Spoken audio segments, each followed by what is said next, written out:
estava em rede nacional no primeiro impacto e agora se conecta à rede local. Isso significa que nós estamos mais perto um do outro e que é hora de ver as notícias que mexem com a nossa vida. Alô, Distrito Federal e entorno, eu sou Felipe Malta e é hora de jornalismo responsável sem jamais perder o otimismo.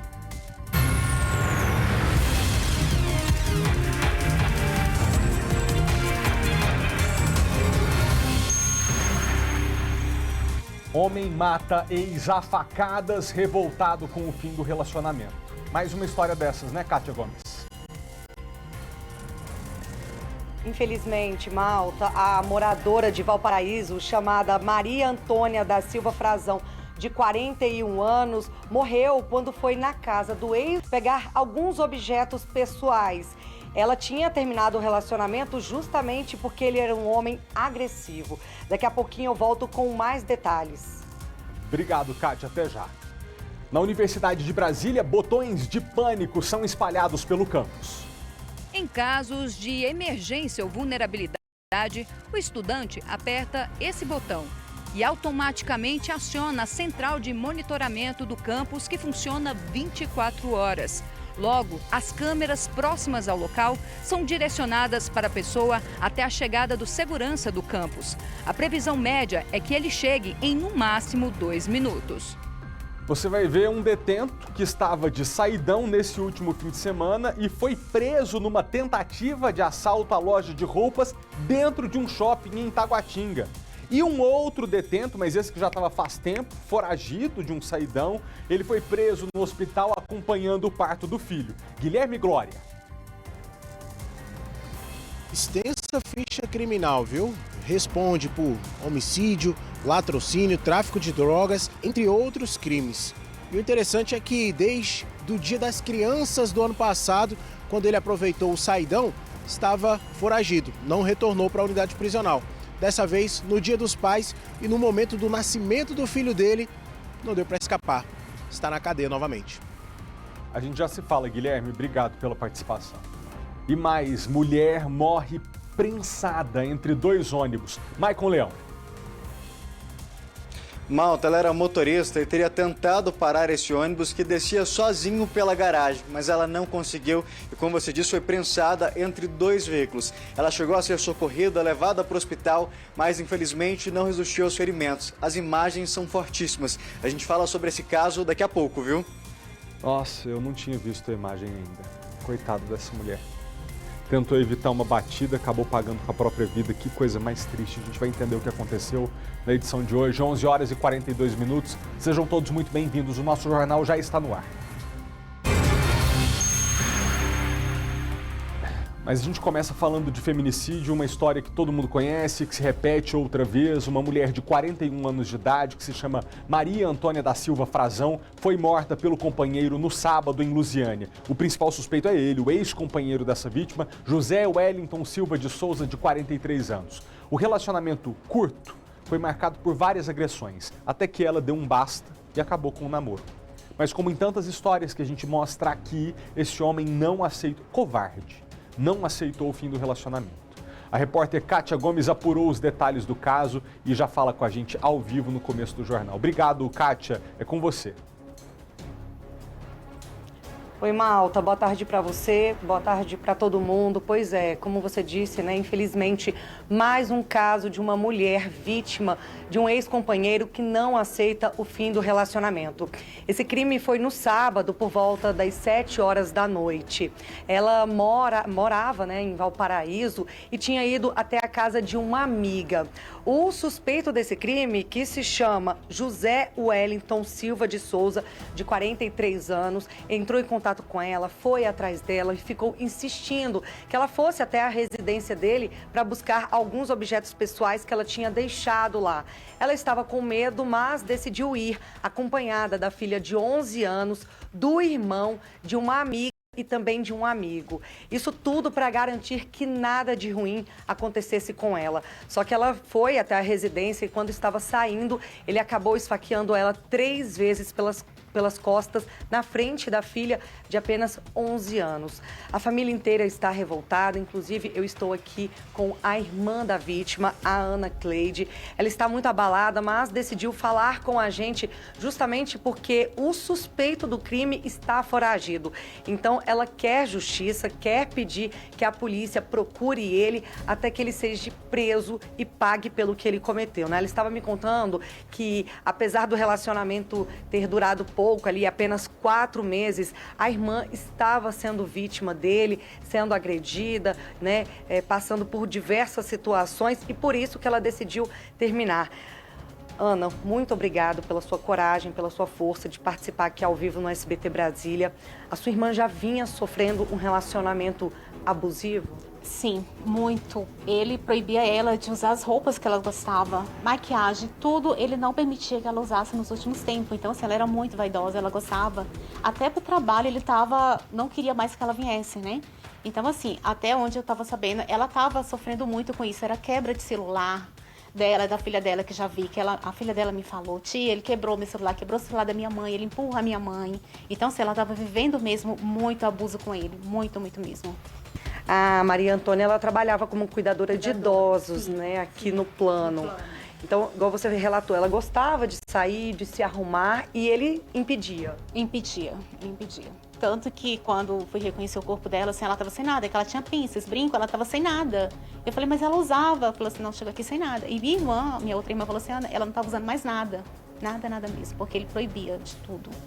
Ela te relatava como que eram essas agressões, as humilhações? Não, pra mim ela nunca falou nada, mas assim, sempre, às vezes que eu encontrei com ela, eu tava achando o semblante dela muito abatido, muito mesmo, mas a filha dela sempre me falava, porque a filha dela sempre tava com ela, né, final de semana, quando tava com folga e tudo, então ela falava, tia, ele faz isso com minha mãe, ele empurra minha mãe, ele humilha minha mãe, tá? Mas ela mesmo nunca me falou. E várias vezes eu perguntei pra ela, eu acho que por vergonha, alguma coisa assim, ela nunca relatou pra mim. Como que foi no sábado, né? O último dia de vida dela. Ela estava em casa, ela teria ido visitar uma amiga, como você mesmo me disse, e ele estava atrás dela. Sim, no sábado ela foi lá almoçar com essa amiga, e aí ele foi lá várias vezes atrás dela, e assim, a minha colega não deixou ele se aproximar dela, ia no portão, falava que ela não ia com ele, né? Então ele insistiu muito mesmo, foi várias vezes atrás dela, e aí por volta das 18h30, mais ou menos, ela cedeu aí com ele na casa dele, mas ela foi acompanhada pelo meu irmão, pela filha dela, pela essa amiga e um amigo, e assim, eu acho que ela estava tão confiante que ele não iria fazer nada com ela, que ela foi, né? Foi pra morrer, porque eu acho que ele já tinha premeditado isso tudo. Você acha que foi tudo premeditado? Eu acho que sim, acho que sim. E o que seu irmão disse, né? Porque ele estava lá no momento, a sua sobrinha testemunhou, ele teria fugido logo depois do crime. Sim, meu irmão, quando viu ela gritando que ela caiu, meu irmão correu pra ver o que tinha acontecido. Então, meu irmão chegou lá, ela abraçou ele e simplesmente ali ela só falou, não deixa eu morrer. E ela já caiu morta nos braços dele, sabe? Foi muito dolorido pra ele, pra minha sobrinha. E ele ficou assim, sem ação, sem saber o que fazer. Se corria atrás dele, se corria minha irmã, só que ela já não tava mais com vida, não tava. Foi muito triste mesmo. Ela morreu na hora? Na hora. Não teve nem chance de ter um socorro, de ir pra um hospital, nada. E a reação da filha dela, de 11 anos? Não, ela foi em estado de choque, uma criança magrinha, sabe? Ela ficou assim, sem reação, só sabia gritar, chamar mamãe não, sabe? E só, imediatamente meus outros irmãos já foram pra lá, porque era perto, os amigos, né? E ficaram lá sem saber o que fazer, né? Esperando. Algumas pessoas ainda correram atrás dele, porque eu acho que tem umas mapas, tem um local, ainda foram atrás ainda, mas não acharam. Até agora não tem nem notícia deles, né? Desse homem. E assim, eu não sei, mas a polícia tá atrás, né? Eu espero que eles encontrem ele pra pagar pelo que ele fez com a minha irmã, porque não vai trazer ela de volta, né? Não vai diminuir nossa dor que nós estamos sentindo, mas vai estar preso, né? E eu espero que tenha justiça. E a sua irmã, ela já teve um outro relacionamento que também era um relacionamento abusivo? Foi o pai das filhas dela, né? Já no final, eles passaram bastante tempo casados, era um casamento muito bom. Já no final, acho que com desgaste já havia umas discussões, umas coisas assim, outra ali, né? Mas ele é uma pessoa muito boa, foi muito boa com ela, com as filhas também, né? Aquelas brigas de casal mesmo que tem, né? Nada parecido com ele? Não, nada. Inclusive, eles eram amigos, né? Tinha a casa deles lá, ela ficava lá, porque ela tinha casa, tinha um apartamento. Mas aí, de vez em quando, ela ficava lá, que é onde as meninas ficavam, né? Então, eles sempre estavam juntos.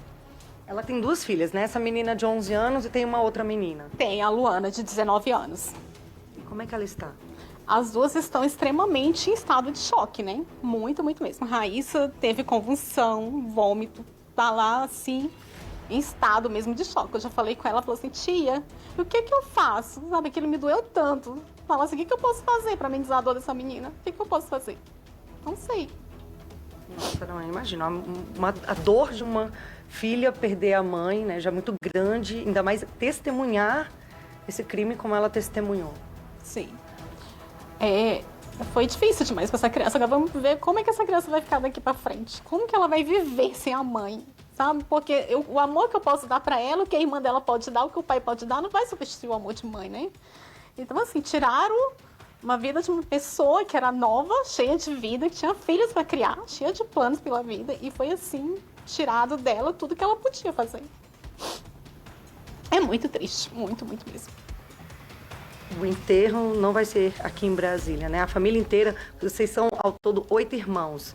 A família é do Maranhão, seus pais moram no Maranhão, vai ser lá. Meus pais moram no Maranhão, nós 8 morávamos aqui, né? E aí vai ser lá, o corpo saiu ontem daqui por volta das 8 horas da noite, né? Meus irmãos foram, eu não tive condições de ir.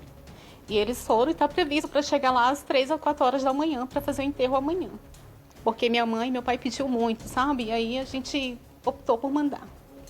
Você tem alguma informação sobre este homem, né, o suspeito, que é o José Wellington Silva de Souza, de 43 anos? A polícia já informou se ele tinha passagens, algum detalhe sobre ele? Segundo, eu fiquei sabendo que ele tem a Lei Maria da Penha com a ex-mulher, que ele, não sei bem relatar o que aconteceu, mas até onde eu fiquei sabendo que ele enforcou essa mulher. Ela ficou muito mal. E aí ela tinha essa medida protetiva para ele não se aproximar dela, né?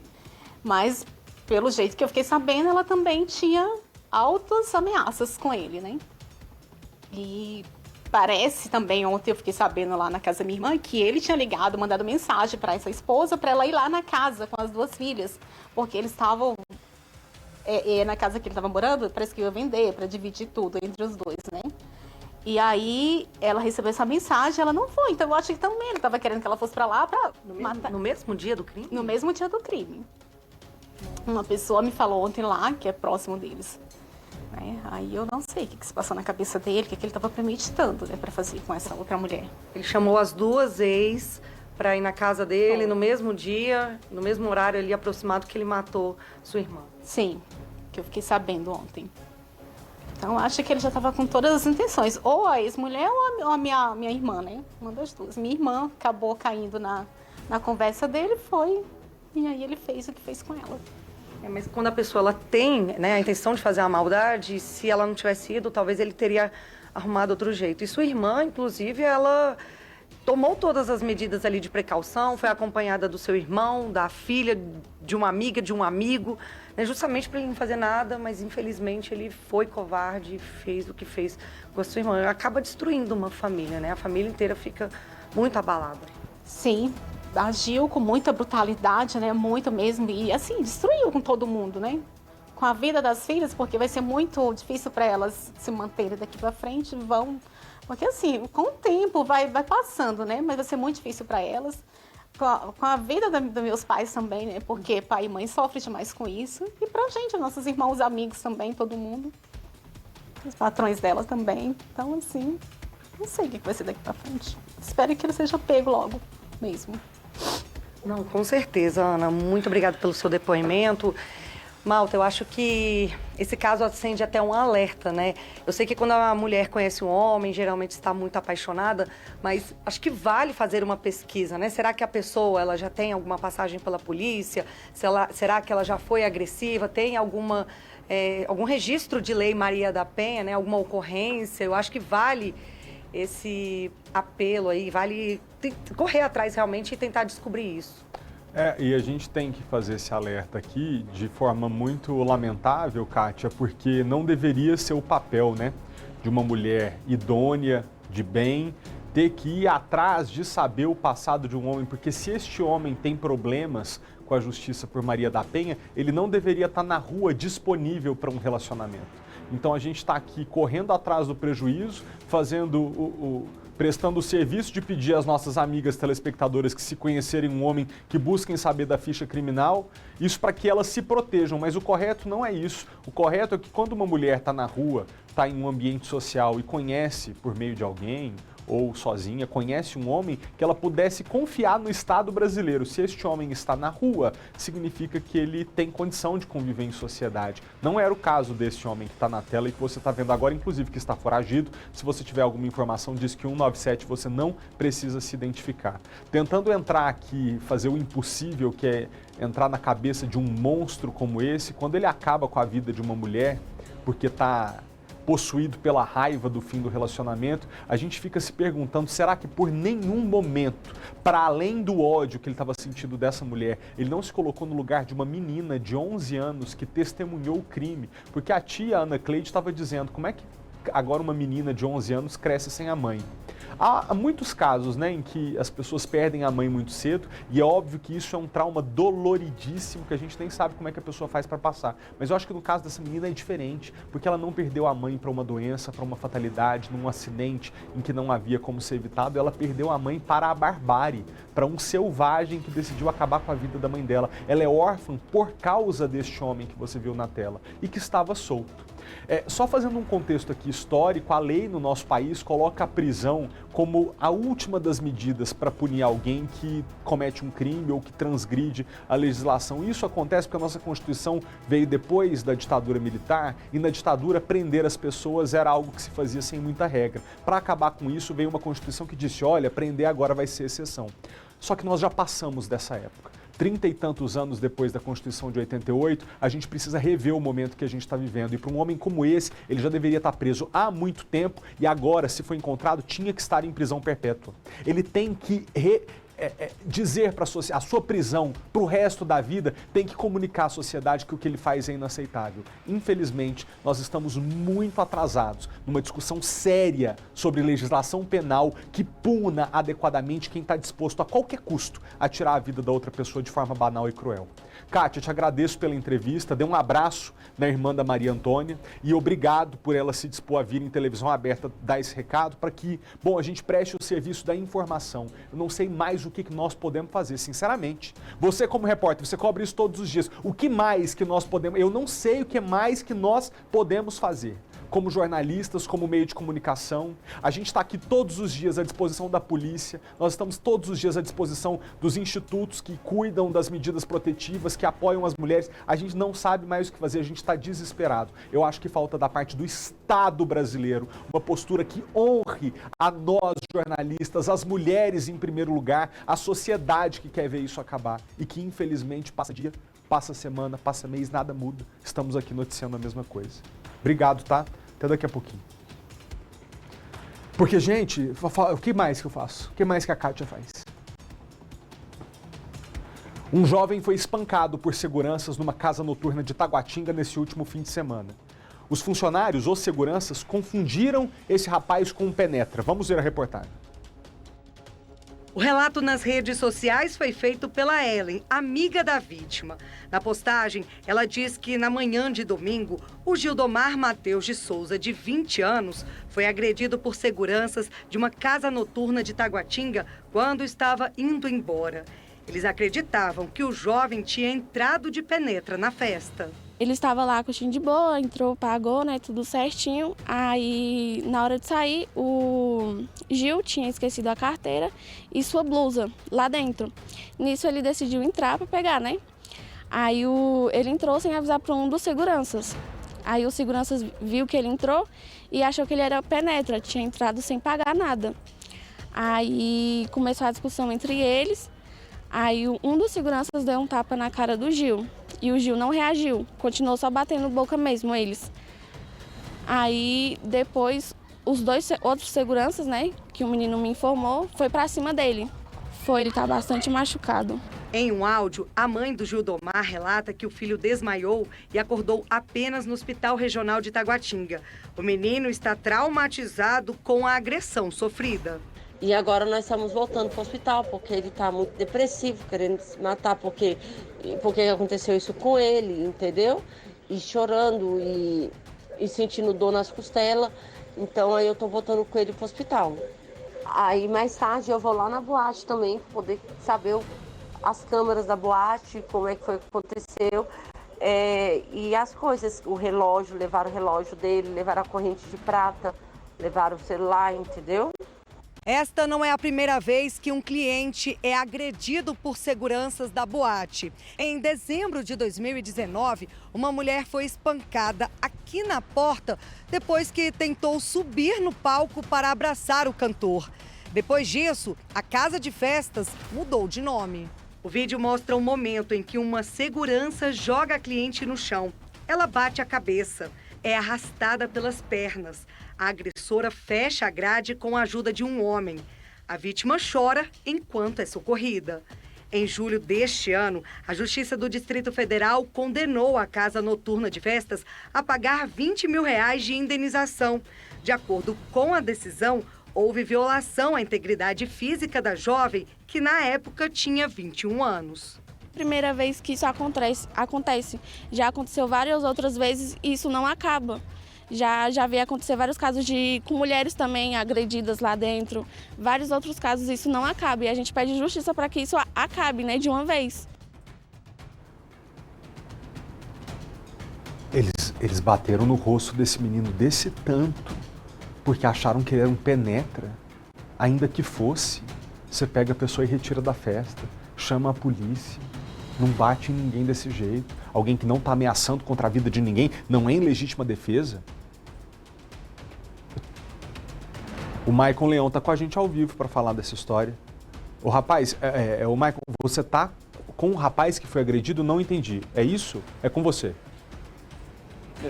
Exatamente, Malta, a gente está aqui na família. Para começar, eu quero só dar a resposta desse bar que disse o seguinte, que essa informação não procede, que o estabelecimento já se encontrava em fechamento, que apenas 2 seguranças estavam no estabelecimento, que tinha começado uma briga do lado de fora, que eles não sabem o motivo e que em momento algum segurança nenhum da casa teria agredido a vítima e que tudo isso vai ser provado com as câmeras de segurança na delegacia. Claro que a família ficou revoltada com essa informação e a gente está aqui ao lado do Gildomar Matheus, mais conhecido como Gil, e a gente inclusive ainda percebe a quantidade de hematomas, o olho roxo. Gil, quando você recebeu essa resposta da casa, como é que você ficou com essa situação?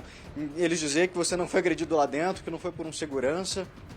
Então, eu fiquei um pouco revoltado e triste com isso, porque eu só tinha esquecido, eu tinha pagado para entrar na festa, eu realmente estava indo embora, eu esqueci minha carteira e minha blusa, e entrei para pegar de volta, quando o segurança me abordou, falando que eu era penetra, começou a me empurrar, me dar uns tapas, e aí nisso eles me jogaram para fora e lá aconteceu a agressão. Para quem está em casa entender, então, você tinha ido com os amigos para essa boate, passou a noite lá curtindo, na hora de ir embora, você já estava do lado de fora quando percebeu que tinha esquecido? Uhum. Eu estava, no momento que eu saí, coloquei a mão no bolso para conferir, eu lembro que não estava, então eu já virei e voltei, foi no mesmo momento. E aí nisso um segurança pensou que eu estava de penetra lá. Isso porque você entrou pela mesma porta que todo mundo estava saindo? Exatamente. Deu tempo de explicar alguma coisa? Como é que foi essa conversa inicial com o segurança ou nem teve? Ele começou a já vir muito agressivo pra cima de mim e falando que eu era penetra, eu falando que não, eu paguei pra entrar e pedi até para as meninas lá do balcão confirmar com ele, só que nisso ele já foi me empurrando e começou a me xingar e então a gente começou a discutir sobre, e aí que ele me puxou pra fora e me deu um tapa, meu celular caiu, fui pegar meu celular no chão, ele não quis me devolver, ele pegou meu celular mais rápido que eu já estava desnorteado, tonto, e depois disso eu realmente não me lembro, porque ele me deu uma sequência de tapa e murro, e chegou outras pessoas também para me bater, outro segurança. Você sabe mais ou menos o total quando foi, Malta? Para quem está em casa entender também, ele publicou essa agressão, a imagem do rosto dele nas redes sociais e começaram a chover relatos de pessoas que passaram pela situação ou que presenciaram. Inclusive te disseram a quantidade de seguranças que te atacaram? Sim, disseram que 6 seguranças se amontoou em mim para me atacar. Eu me lembro de 3 vindo me bater, mas até o momento que eu desmaiei não me lembro mais de nada. E eu postei nas redes, no Instagram, e lá várias pessoas comentaram falando que já foi lá e isso não é de hoje, já aconteceu isso com várias pessoas, que os próprios seguranças mesmo são muito agressivos e agem agressivamente com os clientes da casa, sendo que não fez nada de errado. O estabelecimento disse que não foi segurança deles. Para você tem alguma dúvida se era outra pessoa passando por segurança ou não? Você tem certeza que era um segurança da casa? Eu tenho certeza que é um segurança da casa porque ele entrou na casa e me expulsou de lá junto. Ele já estava lá dentro. Então não tem como eu confundir isso porque não teria outra pessoa vestida de segurança no rolê. Exatamente. Oi, Malta. Olha, é o seguinte... você, antes de passar a palavra para ele, Maicon, você leu uma nota do estabelecimento em que eles dizem que, o estabelecimento estava fechado, que não se trata de seguranças da casa, fechando. Que isso foi uma briga... Desculpa, pode falar. Estava fechando na hora, que tinham só 2 seguranças lá dentro, nesse fechamento, com o pessoal saindo, e que teria sido uma briga do lado de fora que não tinha nada a ver com seguranças dele, que eles vão provar isso com imagens de câmeras de segurança. O que eu ia dizer é que a esse estabelecimento só cabe agora, nesse momento, realmente provar a própria versão por meio de um registro inequívoco de que o relato do rapaz que está ao lado do Maicon, Gil, né, o Maicon, que não é verdadeiro, porque esse moço vem para a televisão com o rosto roxo, depois de ter sido espancado, dá um relato consistente, não gagueja, diz que pagou para entrar, que esqueceu 2 pertences dentro do estabelecimento, que volta para buscar e que é espancado, a esta boate em Taguatinga a gente só tem a dizer, vocês precisam provar cabalmente que a versão dele é errada. Porque tudo indica que ele está dizendo a verdade. Vamos dar o mínimo benefício da dúvida aqui para que vocês possam vir e a gente possa até ter que pedir desculpa. Para dizer assim, não, a gente se retrata. Esta boate não tem nada a ver com o caso do espancamento do rapaz. Mas por esse relato, isso é muito, muito, muito preocupante. Mais que um desrespeito ao consumidor, mais que uma simples irregularidade, isso é um crime. E dependendo da... Olha a mancha de sangue na camiseta. E dependendo da gravidade das agressões, pode ser considerado uma tentativa de homicídio, porque a gente tem que lembrar aqui que se você coloca um segurança apto a causar dano físico numa pessoa, lutando contra outra, que não tem capacidade plena de se defender, a gente sai um pouquinho do campo da lesão corporal grave e começa a beirar a tentativa de homicídio. Isto é muito sério, eu estou aqui dizendo no ar que a gente precisa ver, tá, o boate de Taguatinga? Precisamos dessa imagem, não é no processo não, se vocês quiserem que a gente pare de falar desse caso, mandem pra gente, porque enquanto isso a gente vai ter que acreditar na versão desse rapaz, que está espancado aqui na nossa frente. Maicon, pode continuar. Exatamente, Malta. Inclusive, como a gente está falando, não foi apenas um segurança. A informação que o Gil recebeu é que foram 6 no fim dessas contas. Ele consegue se lembrar do segundo aproximando numa rasteira e acertando ele, mais segundo outras pessoas. Ele foi inclusive arrastado, pedi para mostrar o lado de trás da camisa, ele foi arrastado do lado de dentro dessa boate até lá fora, onde ele foi encontrado pelos amigos e socorrido. A gente conversou com o Gil, esse sentimento que eles têm é justamente de insegurança, de medo. A gente vai conversar também com a mãe, Malta. Ela, por medo, prefere não mostrar o rosto por conta de toda essa situação. Ela tem medo desse segurança, até por conta desses outros relatos que disseram que essas vítimas não são, que o caso do Matheus ele não foi a única vítima, que essas situações são recorrentes lá na boate. Claro, a gente vai respeitar esse medo da mãe, mas mãe, quando a senhora teve acesso àquelas imagens e viu o filho da senhora no chão, qual foi o sentimento que passou pela cabeça da senhora na hora? Eu estive ontem lá na boate, né? E eu não sabia que eles tinham falado que não tinha sido segurança deles, porque as imagens que eu tenho é do meu filho jogado no chão, sendo jogado e deixado lá por ninguém. E assim, é um absurdo. Eu até peço mesmo que os responsáveis do Califórnia me prove que não foi o segurança deles, porque lá todo mundo sabe do relato. Ontem fiquei lá até 3 horas, 4 horas da manhã, e todos os seguranças, todas as casas de show estavam abertas, só ele fechado. E todos falando, tanto a igreja de um lado, a casa de show do outro, o abastecimento, o local de abastecimento de alimentação do outro, e falando, sim, foram 6 seguranças, todos os seguranças bateram no seu filho, todos eles, nós entramos para pedimos para parar. Teve gente lá da rua do churrasquinho, da rua lá da frente, que falou que achou uma covardia, que pediu para parar e mesmo assim o segurança pegou. Teve gente lá que falou comigo que por medo não quer. Eu pedi, por favor, eu peço, por favor, que quem tenha imagens da briga, do acontecido, da hora que o segurança pegou o celular do meu filho, porque ele chutou o celular do meu filho longe e pegou sim, e colocou e obstruiu e pegou, subtraiu esse celular assim, junto com o relógio do meu filho que caiu do braço. Então ele pegou, colocou, pessoas ontem me falaram lá que viu acontecendo toda essa cena e que viu tirando meu filho de dentro da boate e jogando do lado de fora. E as imagens que eu tive acesso foi do meu filho caído no chão, do lado de fora, a boate fechada, e isso era 5h30, 6 horas da manhã, a festa ia até às 7 horas, da DJ Aruana, um negócio assim, ressaca da festa do Mago. Eu ainda não consegui entrar em contato, ninguém da produção dessa festa entrou em contato comigo. A senhora já tentou, mandou mensagem? Não? Já, eu mandei mensagem, eu fui atrás, eu já entrei no Instagram, já ontem, essa noite eu fui dormir, já era 5 horas da manhã, tentando entrar em contato com a produção da festa.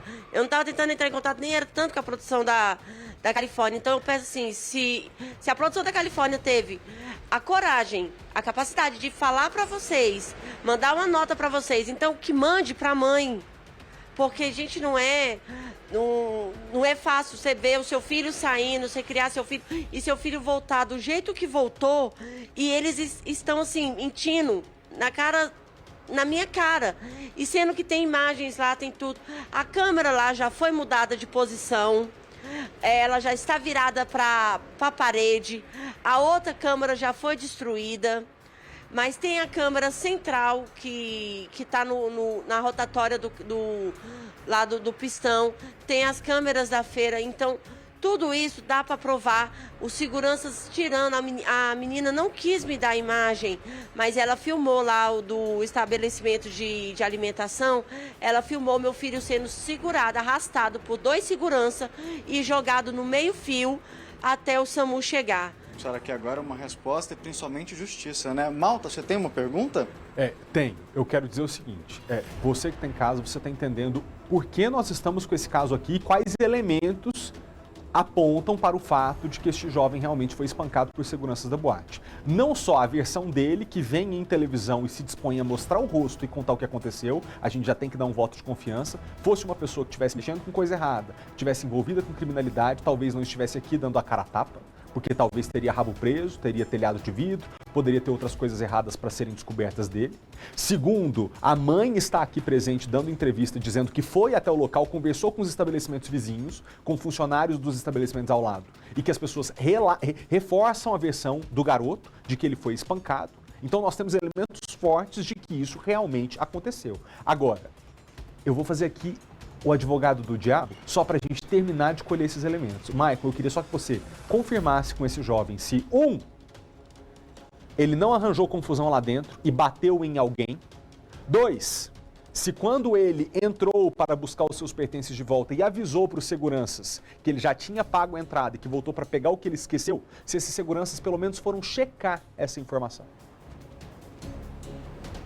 Exatamente, Malta. Claro que nada disso justificaria essa situação, mas a gente vai tirar isso aqui à prova agora. O Malta está perguntando, Gil, o seguinte, se em algum momento lá durante essa noite você chegou a se envolver em uma outra confusão, até para dar esse elemento para a boate, ou se esses seguranças chegaram a pelo menos, igual você falou, que pediu para que eles conferissem lá no caixa se você teria pago realmente a entrada. Teve alguma situação dessa? Não me envolvi em nenhuma briga lá dentro e o segurança ele não se deu por satisfação de ir lá e perguntar para a moça, até porque nisso eu já estava tentando sair, ele me empurrou, meu celular caiu e ele pegou meu celular do chão, na maldade mesmo, e quando eu fui lá pedir de volta para ele não quis me devolver e começou a me bater. O celular você queria inclusive para provar para ele que você já estava lá dentro antes? Sim, exatamente, porque no celular tem filmagens minhas lá dentro antes. Você chegou a fazer vários vídeos mostrando que estava curtindo, porque na entrada não te deram uma pulseira, nada? Nada, eu ia pagar no Pix, só que eu estava sem internet, por isso que no meu Instagram não tem o upload desses vídeos, e aí eles não me deram nada. A gente até perguntou, moça, não pulseira, carimbo, nada? Ela, não, pode entrar. Não sei por causa que se era por fato do horário, que a gente já chegou lá às 2 da manhã, só que Nada. Não deram nada. E até agora você não sabe nem cadê seu celular? Não me deram resposta de nada e quando foram dar uma resposta foi falando que ninguém me bateu e eu cacei briga lá dentro. Sendo que eu só estava vindo embora depois de ter curtido uma noite que até ali estava incrível, estava massa. Depois foi horrível. Como é que é essa situação toda pra você? Qual que é o sentimento que fica e até mesmo o trauma, né? Sim, eu fico agora receoso do que pode me acontecer em alguma casa de festa assim. Claro que não são todas que são assim.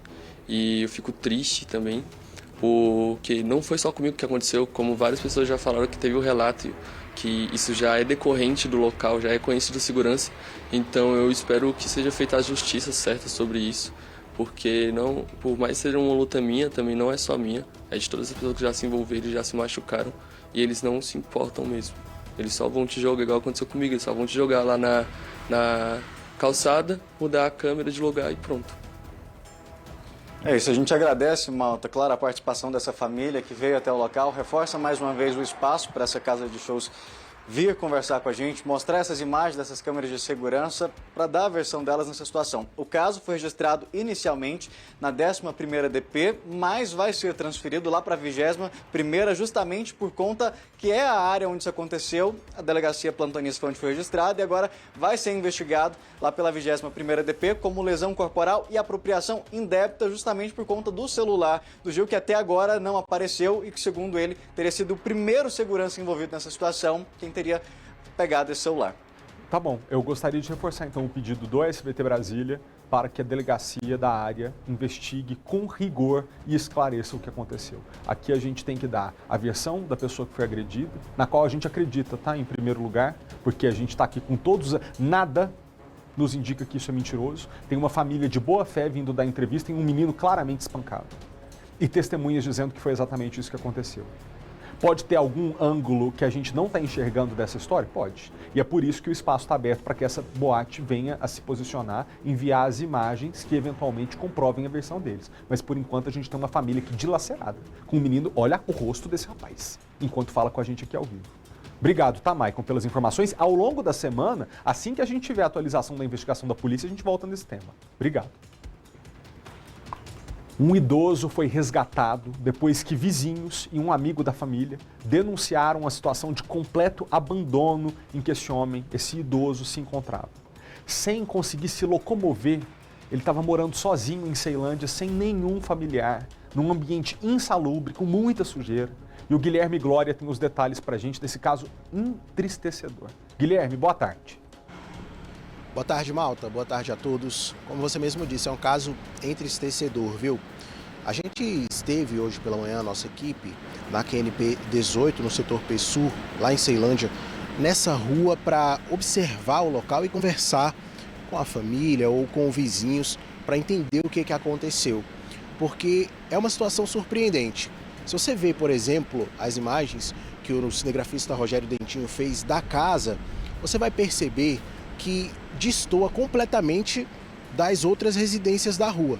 Parece uma casa que não faz parte daquele contexto ali. Ao chegar, você imagina que é uma casa abandonada. Só que o que a gente percebeu? Quando a gente se aproximou, já veio primeiro um cachorro e um mau cheiro muito forte.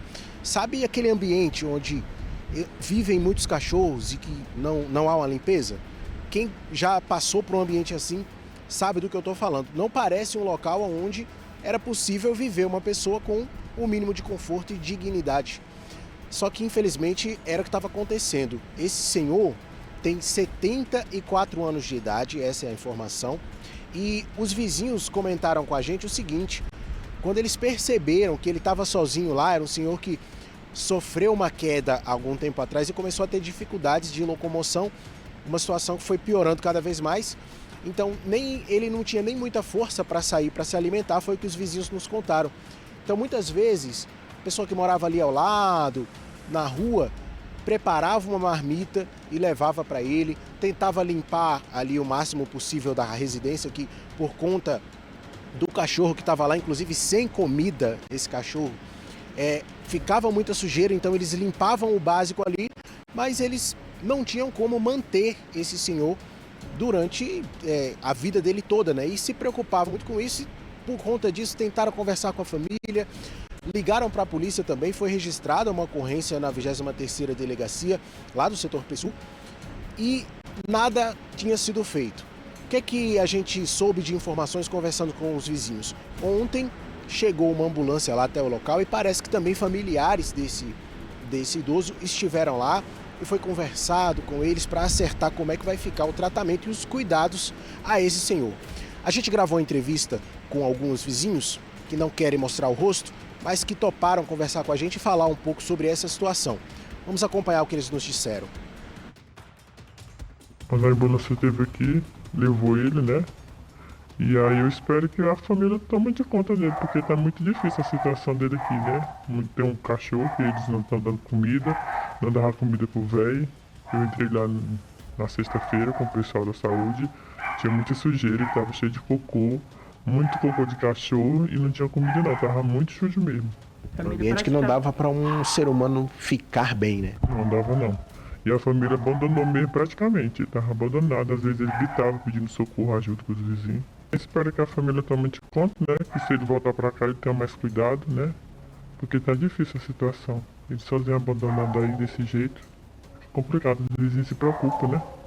E ele também ficava, né? Sem alimentação. Sim. Um bom tempo. Ficou sim. E como era a situação dele aí, que muitas vezes precisava até do apoio de vocês? Eu acho que em geral em tudo, né? Em toda a situação lá dentro, de tudo, né? Da comida, a limpeza, tudo, né? Que não tinha.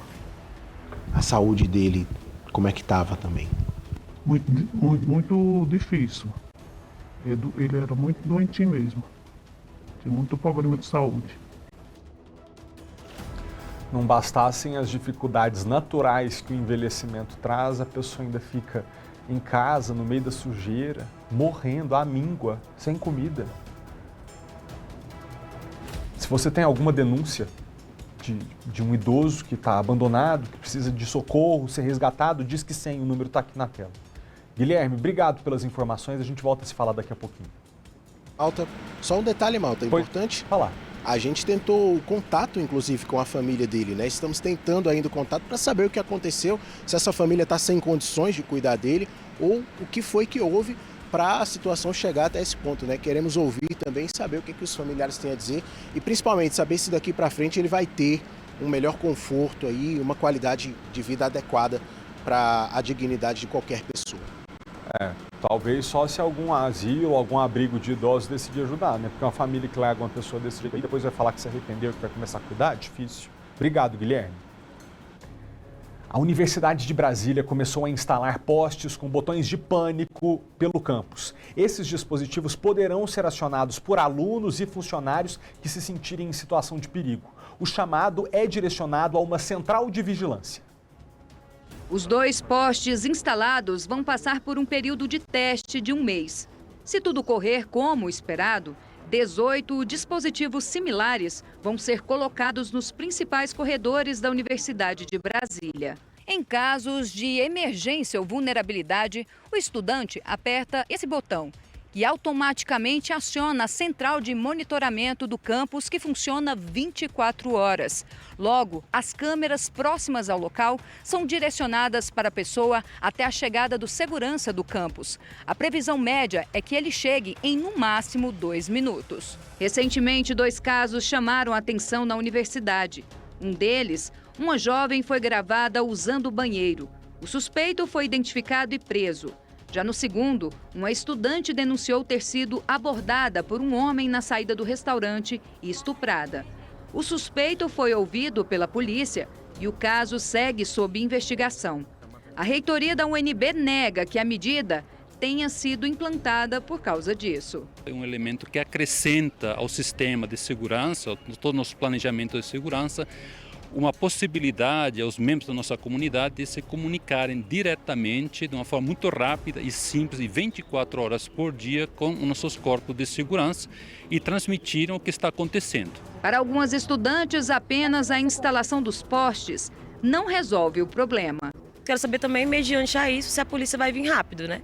porque até a polícia vir, né, como é que vai ser? Eu acho que outras formas podem ser tomadas, como o caso de ter mais vigilantes rondando pela universidade no horário da noite, nesses pontos que são mais escuros, que não passam muitas pessoas. Além dessa medida, cerca de 600 câmeras foram instaladas há um mês em todo o campus.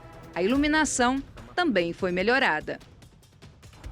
O Brasil bateu recorde de importação de pistolas e revólveres no primeiro semestre deste ano. A compra desse tipo de armamento no exterior por colecionadores ou empresas cresceu 39% na comparação com o período de 2021. O comércio em franca expansão. Segundo dados do Ministério da Economia, a importação de armas movimentou mais de 28 milhões de dólares, cerca de 145 milhões de reais no primeiro semestre deste ano. É o maior volume de compras no exterior em 25 anos. Em junho, a importação de armas atingiu a segunda maior marca registrada em um único mês, com mais de 44 milhões de reais. Até agora, o maior volume de transações foi registrado em agosto de 2019, ainda no primeiro ano da gestão do presidente Jair Bolsonaro, quando o Brasil registrou a marca de mais de 52 milhões de reais. A flexibilização do acesso a armas de fogo foi uma promessa de campanha de Bolsonaro. As medidas do governo para facilitar a compra já passam de 30, de acordo com o Atlas da Violência do Instituto de Pesquisa Aplicada, o IPEA. Segundo o levantamento feito pelo SBT News, os países que mais venderam pistolas e revólveres para o Brasil neste ano foram Itália, Áustria e Estados Unidos. Paraná, Santa Catarina e São Paulo foram os principais destinos dessas compras. Para o coordenador de projetos do Fórum Nacional de Segurança Pública, a flexibilização foi um incentivo para quem queria comprar armas, mas era constrangido pela legislação. Embora a sociedade como um todo brasileira ela não veja a arma de fogo como um caminho, por exemplo, para uma melhoria da segurança pública, esse grupo mais específico, ele é um grupo que cresce e é um grupo que tem agora acesso a esses mercados internacionais para poder satisfazer essa vontade, né, de armamentos cada vez mais complexos. A Polícia Civil de Alagoas recuperou as joias que foram furtadas da casa do influenciador Carlinhos Maia há quase 3 meses. 3 suspeitos que estão presos desde junho deram informações que ajudaram os investigadores a encontrar um relógio de R$980 mil e um colar de diamantes avaliado em R$1,5 milhão. No dia 29 de maio, as câmeras de segurança do prédio filmaram 2 dos criminosos passando pela garagem, com o corpo todo coberto, chapéu, máscara e luvas. O influenciador teve um prejuízo de mais de R$2,5 milhões porque, além das joias, os bandidos levaram dinheiro em espécie. Carlinhos Maia usou uma rede social para agradecer o trabalho da polícia. As demissões voluntárias, aquela demissão que é pedida pelo próprio trabalhador, aumentaram mais de 30% nos primeiros 5 meses do ano. O pessoal está pedindo demissão, né? E os especialistas apontam para uma tendência de mudança nas relações de trabalho. Da pandemia veio uma nova visão de mercado. O publicitário Jonas Everton trabalhou de casa durante o período de confinamento. Quando a empresa voltou parcialmente ao formato presencial, preferiu buscar outro emprego. É uma qualidade de vida melhor, sabe? Você tem mais tempo para viver mesmo, praticar atividades físicas, ter uma qualidade melhor de sono. Segundo este especialista, as pessoas passaram a refletir sobre outras maneiras de garantir a renda, além dos formatos convencionais de trabalho. Como o brasileiro ele aprendeu que ele consegue o trabalho informal, consegue manter a sua vida, muitas vezes até ganhando mais do que trabalhando de forma seletista, ele tem uma opção de não escolher, de repente, estar em uma empresa, em um trabalho, onde ele vai estar de 8 às 18, sem ter possibilidade de cuidar da sua vida pessoal, talvez ganhando menos. E muita gente tem seguido o mesmo exemplo. Segundo a Federação das Indústrias do Estado do Rio de Janeiro, 2.900.000 pessoas pediram demissão nos 5 primeiros meses do ano. O número representa um aumento de mais de 30% na comparação com o mesmo período de 2021. O levantamento usou como base os números do CAGED, o Cadastro Geral de Empregados e Desempregados, e mostrou também que a área de tecnologia da informação foi a que mais registrou pedidos de desligamento. Eles estão com o mercado muito aquecido, então é natural que quando eles já saem de um trabalho por conta própria, ou eles já estão com outro trabalho pronto, então eles têm muita facilidade de arrumar um trabalho logo após sair do primeiro. Um pequeno alerta aqui, muitas vezes as pessoas quando deixam um trabalho formal e buscam trabalhar de forma autônoma, deixam uma coisa de lado, que é aquela contribuição para que você possa se aposentar no futuro. Aí a pessoa fica 2, 3, 4, 5 anos até ganhando bem, gastando aquele dinheiro, mas esquecendo que uma hora vai querer e vai precisar parar de trabalhar. Então, para as pessoas que deixam a carteira de trabalho por opção e estão indo buscar uma vida de trabalho autônomo, como empresárias, pequenos empreendedores, que se atentem, tá? Uma hora a vitalidade, a energia acaba, você vai querer se aposentar. O Ministério Público, junto ao Tribunal de Contas da União, pediu uma investigação dos supersalários pagos a militares em 2020, no auge da pandemia. As Forças Armadas dizem que os pagamentos são legais. O levantamento feito pelo deputado Elias Vaz, do PSB, divulgado pelo jornal Estado de São Paulo e confirmado pelo SBT Brasil, mostrou que, somando os meses de março e junho de 2020, o ex-ministro da Casa Civil e candidato a vice na chapa do presidente Jair Bolsonaro, general Walter Braga Neto, recebeu R$ 926 mil. Isso sem contar o salário bruto de mais de R$ 30 mil mensais como general da reserva. Bento Albuquerque, que chefiou o Ministério de Minas e Energia no atual governo, recebeu R$ 1 milhão, além da remuneração mensal de R$ 35 mil, também em 2 meses de 2020. Em nota, ele afirmou ter recebido verbas indenizatórias e valores por conta de sua passagem para a reserva. O atual ministro da Secretaria-Geral da Presidência, Luiz Eduardo Ramos, incorporou R$ 731 mil ao salário de R$ 35 mil em 3 meses de 2020. Segundo o ministro, os valores têm caráter indenizatório ou de ressarcimento, também em razão da ida para a reserva. De acordo com o levantamento, receberam mais de R$ 100 mil cerca de 3.500 integrantes das Forças Armadas e mais de 160 pensionistas. O maior valor pago foi de R$ 1,5 milhão. O Ministério Público, junto ao Tribunal de Contas da União, pede que uma investigação apure se os pagamentos afrontam os princípios da moralidade e da economicidade e ainda solicita que esse tipo de repasse seja suspenso. O deputado Elias Vaz solicitou esclarecimentos ao Ministério da Defesa.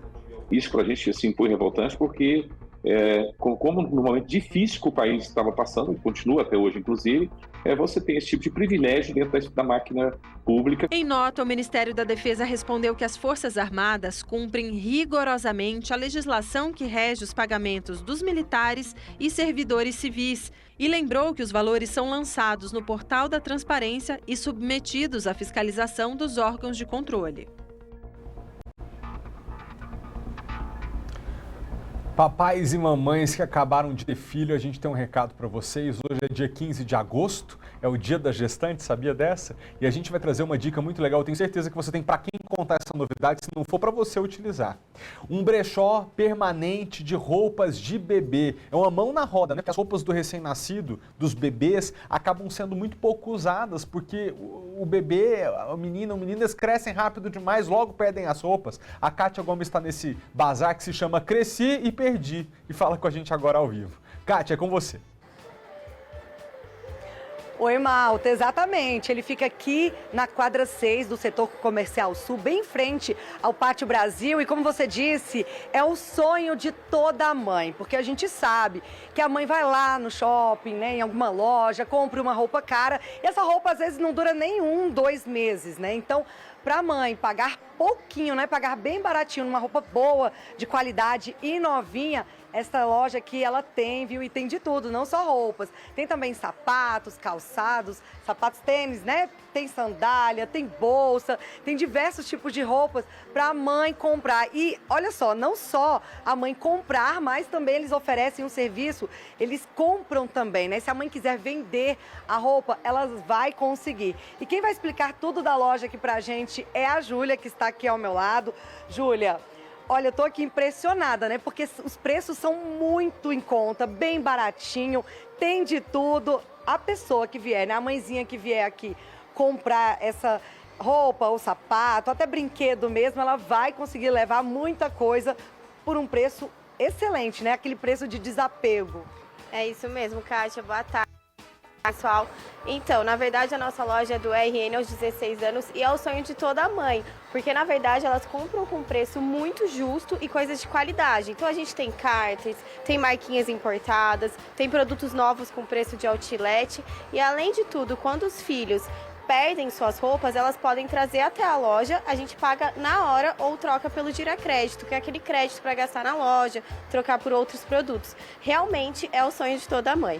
Não, e a gente vê aqui, olha, ali em cima, bebê conforto, né? Tem bebê conforto, cadeirinha de excelente qualidade, novinho, tudo realmente muito conservado. Sim, Kátia, nós fazemos toda a parte da higienização, manutenção dos produtos, então a nossa curadoria aí é um espetáculo. As nossas avaliadoras vão lá, avaliam com muito carinho, a gente tem todo um processo para levar o melhor para a mãe com aquele precinho cresci e perdi. Júlia, deixa eu mostrar aqui, por exemplo, esses sapatinhos assim que a gente acha lindo, né? Sapatinho bem de recém-nascido, pequenininho. Esse sapato mesmo aqui não dura nada, nem um mês no pezinho do bebê. Ou seja, a mãe às vezes usa uma vez só, né? Eu sei, eu tenho filho, eu passei muito por isso, você perde rápido mesmo. Você usa uma vez só um sapatinho desse, que inclusive é de marca, é um sapato caro, não é barato, uma vez e depois a criança já não consegue mais usar, aqui ela vai encontrar isso pela metade do preço ou até menos. Sim, nós temos preços de uma economia circular de até 80% abaixo do mercado. Então, realmente, são preços bem agressivos, são produtos de qualidade que as mães realmente se impressionam. Essa aqui, por exemplo, é uma mini Melissa, né? A My First, que é caríssima, coisa de 129, 139. E olha o precinho, por apenas R$45. Um produto impecável. Não, muitas roupinhas, vamos mostrar aqui. Carters, olha, né? As mamães a gente amam, macacãozinho assim, perfeito estado. Zíper, né? Por apenas R$42 carters. Então as mamães assim gostam muito e realmente vale muito a pena aqui na loja. E como eu disse, tem também como fazer ali, ó, vou pedir pro Rodrigo Marques mostrar pra gente, enxoval ali em cima. E você tava até me contando, né, Júlia, que na loja a mãe pode gastar ali, chegar a gastar R$5.000. Aqui não sairia nem por R$2.000, um enxoval completo do berço. Sim, exatamente. Então a mãe encontra todos os artigos para o enxoval, né? E além de tudo, as nossas vendedoras ajudam, auxiliam na hora da compra, né? Para levar o que realmente importa no dia da bolsa, né? Da maternidade e também com aquele precinho. Então, assim, o enxoval hoje aqui chega a sair de 50% até 70% abaixo do mercado. Não, muito bacana, né? Você que teve essa ideia, você que, né, imaginou a loja, idealizou esse projeto? Não, na verdade, Kátia, nós somos uma franquia, a maior franquia do Brasil em moda circular e atualmente somos mais de 200 lojas no Brasil. Então somos a segunda aqui em Brasília e tem muitas lojas indo por aí. Tá certo, então, Júlia. Muito obrigada pelas informações. Então, fica aí, viu? Hoje, dia da gestante, essa dica excelente para quem está esperando um bebezinho. Obrigado, Kátia, pelas informações. Continuando aqui o nosso jornal, nós estamos vivendo um momento da humanidade em que a maioria de nós se tornou refém não do celular exatamente, mas mais do que isso, da rede social, não é? E gigantes do entretenimento têm decidido deixar as redes. Por exemplo, Tom Holland, o ator de Homem-Aranha, que anunciou uma pausa nas redes sociais, segundo ele, para cuidar da saúde mental.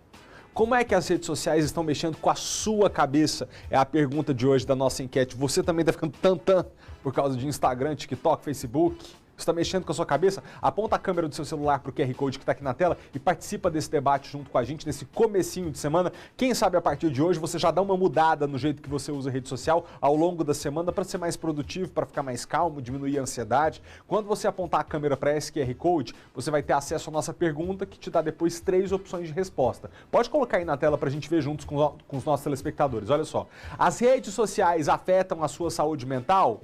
Não. Tô com a cabeça boazinha.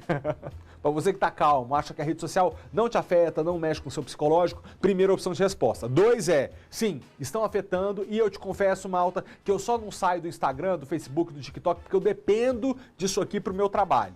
E terceiro é, sim, e de vez em quando, inclusive, eu dou um tempo da rede social, ou sim, inclusive já saí. para você que de vez em quando esquece, até apaga o aplicativo, ou que já decidiu apagar de vez o seu perfil, marca a terceira opção de resposta. Enquanto você vota, Andréia Chaves, psicóloga, troca uma ideia com a gente sobre esse assunto. Difícil, né, Andréia? Porque hoje em dia, mesmo em profissões que, em tese, não dependeriam de uma exposição no Instagram, como a sua de psicóloga, né? Os profissionais acabam tendo a necessidade de se apresentar a uma clientela, se apresentar ao público, senão ficam para trás no mercado de trabalho. Minha pergunta é, como é que a gente concilia, então, a vida real e a vida virtual sem prejudicar a nossa saúde? Olá, boa tarde. Então, a grande questão é que a saúde mental, ela sempre vai ser multifatorial. A gente nunca vai ter uma única demanda que vai envolver saúde mental. O que acontece é que as redes sociais, elas criam um mundo paralelo. E é fato que na pandemia, nós avançamos aí digitalmente, algumas pesquisas falam que mais de 5 anos num período de 1 ano. Então, a gente tem aí uma demanda grande de interação nas redes sociais. Mas é importante entender que qualquer tipo de comportamento que gere compulsão, ele vai ficar disfuncional. E hoje a gente tem aí o uso exacerbado das redes sociais de maneira disfuncional e trazendo uma realidade paralela para muitas pessoas. E no caso das pessoas que usam a sua imagem, né, como esse ator, elas acabam sendo confundidas com um personagem. Então é como se ela de fato tivesse 2 personalidades e ela não pudesse viver a vida dela. Será que dá, Andréia, para a gente colocar, por exemplo, um limite? Não sei se é isso que funciona, mas a pessoa em casa, eu não quero sair das redes sociais, mas eu vou colocar um horário. Meu horário de rede social é quando eu chegar em casa, entre o momento que eu descanso um pouquinho e vou tomar banho, marca um cronômetro, porque é muito fácil. Aliás, a rede social é feita para você nunca sair dali. Então, se você não estipular um limite para você mesmo, é perigoso você ser pescado pela isca do algoritmo e ficar ali rodando feed para sempre, né? O próprio Instagram mesmo tem um limite, né? Você pode bloquear lá um limite de uso diário e o próprio aplicativo vai bloquear quando você passar desse limite de uso diário.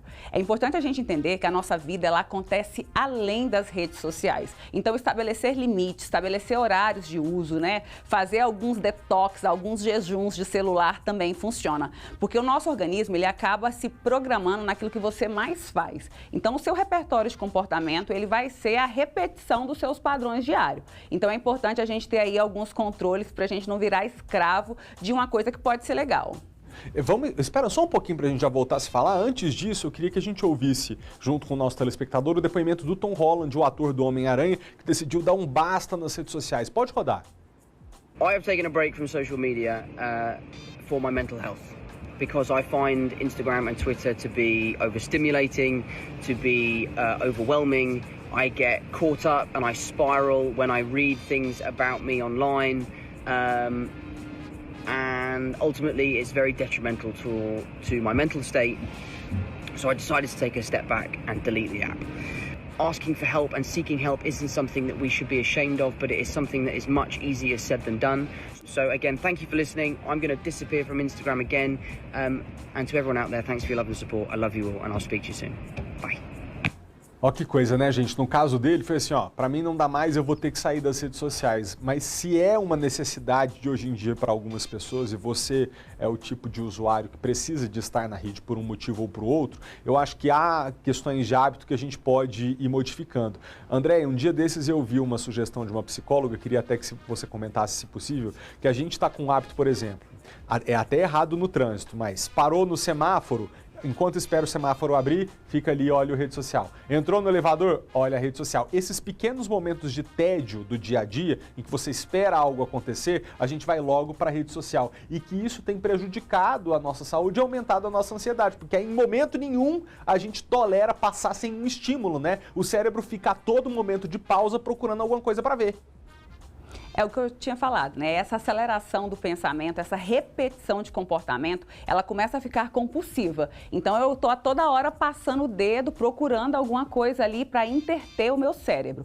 E aí, o que é importante a gente entender, né? Como o ator mesmo falou, falar de saúde mental é fácil. Cuidar efetivamente da saúde mental é que é o nosso grande desafio. A gente está aí chegando no Setembro Amarelo, né? Que é o mês de conscientização aí de preservação da vida e de prevenção ao suicídio. E a gente gente teve aí alguns eventos, inclusive relacionando redes sociais a suicídios consumados.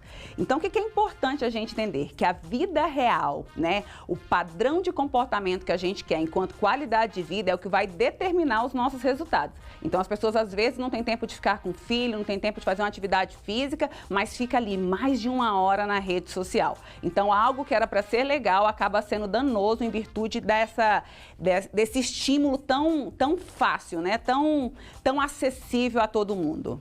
Eu queria dizer aqui para as pessoas o seguinte, que a gente fica nessa onda de estar toda hora na rede social e a gente esquece que aquilo que a gente vê, na maioria das vezes, não corresponde à realidade. Porque a gente fica se relacionando com as pessoas pela internet e aí você se coloca ali no meio delas como elemento de comparação e esquece que para aquela foto, para aquele vídeo, para aquele conteúdo que você vê, existe uma produção. E aí você assiste sempre seus amigos com aquele carão na rede social, botando foto de viagem, e é efeito, e é close, e é vídeo, e é filtro, e aí aquilo te engana e você acha que é a vida real. Aí você se olha no espelho e fala assim, realmente a minha vida é uma bosta.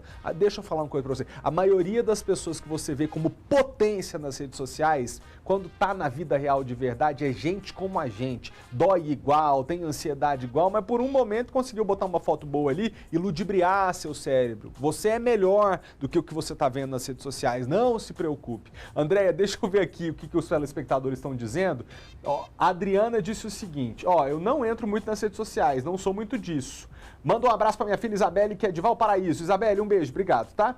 Alessandra, devo confessar que às vezes eu dou uma sumida das redes porque não quero ficar escrava delas, faz bem. E Laura, a internet às vezes me deixa doida, cada coisa ruim que a gente vê, sinto que tô com ansiedade por causa disso. Só coisa ruim, morte, então minha filha, já tô sentindo que tá com ansiedade, tá na hora de dar um basta aí, colocar esse limite de tempo no Instagram ou mesmo dar um tempinho das redes sociais, né? Andréia, muito obrigado, tá, pela presença mais uma vez aqui no nosso programa. Espero que a gente volte a se ver em outros momentos e obrigado, tá? Obrigada a vocês, boa tarde. Valeu. E só pra gente concluir, a gente vê o resultado da enquete, né? Deixa eu ver como é que tá a saúde mental das pessoas que estão nos acompanhando agora. Esse QR Code sempre aparece só pra você que nos acompanha. 43% dos telespectadores, sim, as redes sociais afetam minha saúde mental, de vez em quando eu dou um tempo ou já saí de vez. E 38% dizem, não, Malta, não tô preocupado, tô com a cabeça boazinha. Sei. E 20% sim, e só não saio porque dependo das redes sociais para o meu trabalho, né? Para essas pessoas é mais difícil, porque não tem como sair nem querendo. Então é preciso criar uma estratégia para proteger a saúde mental. Obrigado a você que participou.